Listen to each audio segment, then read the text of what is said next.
Assalamualaikum warahmatullahi wabarakatuh. Hai guys, back again with me Juta Deningsari. Nah, di video kali ini saya akan menjelaskan mengenai discourse error. Nah, sebelum membahas lebih lanjut mengenai discourse error, alangkah lebih baiknya untuk kita tahu dulu nih, apa sih sebenarnya discourse itu? So, discourse atau wacana merupakan konteks bahasa yang ada dalam sebuah percakapan atau interaksi komunikasi.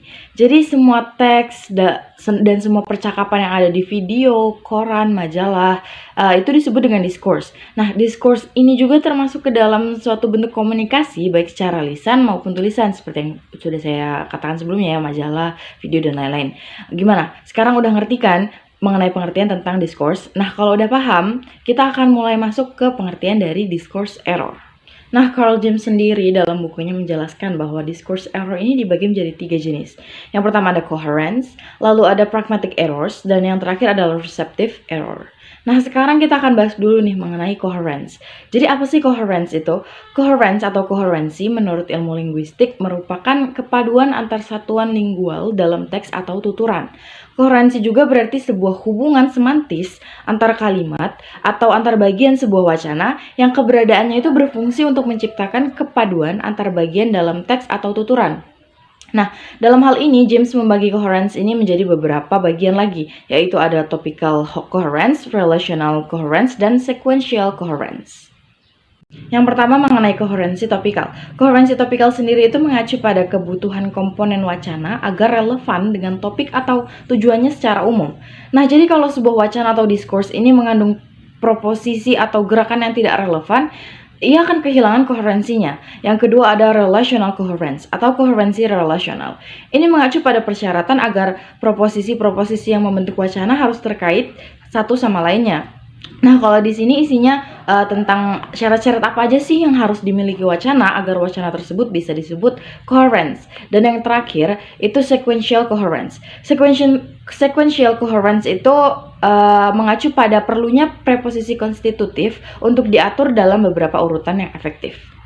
Lalu selanjutnya jenis kedua dari discourse error adalah pragmatic errors. James menjelaskan bahwa dia menggunakan label kesalahan pragmatis atau infelicity ini karena mereka melibatkan pengetahuan linguistik ke dalam praktek. Maka James menyebutnya sebagai penyimpangan pragma linguistik. Tidak seperti kesalahan teks, mereka muncul setiap kali pembicara salah mengartikan atau pendengar salah mengartikan sebuah pesan. Bukan untuk merusak maknanya, tetapi untuk merusak kekuatan pragmatisnya, yaitu tindak tutur apa yang dimaksudkan untuk dilakukan atau kekuatan retoris apa yang harus dibawanya.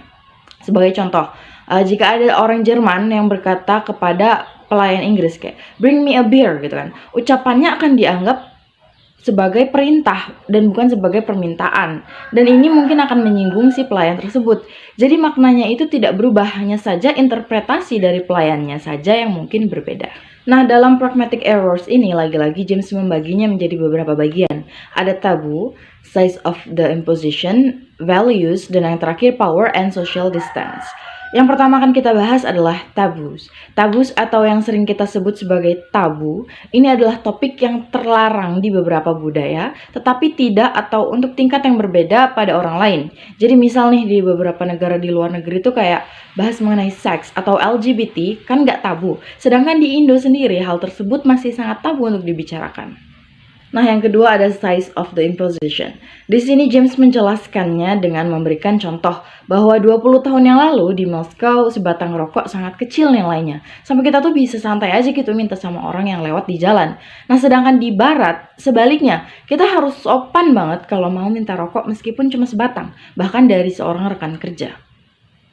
Yang ketiga, values atau nilai. Di dalam values ini tidak ada jawaban yang benar yang tidak penting bagi pembicara. Jadi prioritasnya itu bukan untuk mengatakan yang sebenarnya, tapi untuk membuat pendengar ini merasa baik dan percaya diri aja setelah mendengar tuturan dari pembicara. Dan yang terakhir ada power and social distance. Sesuai dengan artinya yang berarti kekuatan dan jarak sosial, power and social distance ini adalah penggunaan bentuk sapaan dan kata ganti yang sesuai secara sosial, solidaritas atau inferioritas. Contohnya, kalau di Portugal, semua guru dari sekolah dasar sampai university disapa dengan daughter. Tetapi ketika menulis judul, gelar doktor yang lengkap pemegang harus mendapatkan daughter lengkap dan bahkan singkatan DR itu merupakan sebuah pelanggaran. Nah, jenis discourse error yang terakhir adalah receptive error. Nah, di receptive error ini kegagalan terlihat dan mengarah pada gangguan komunikasi secara langsung.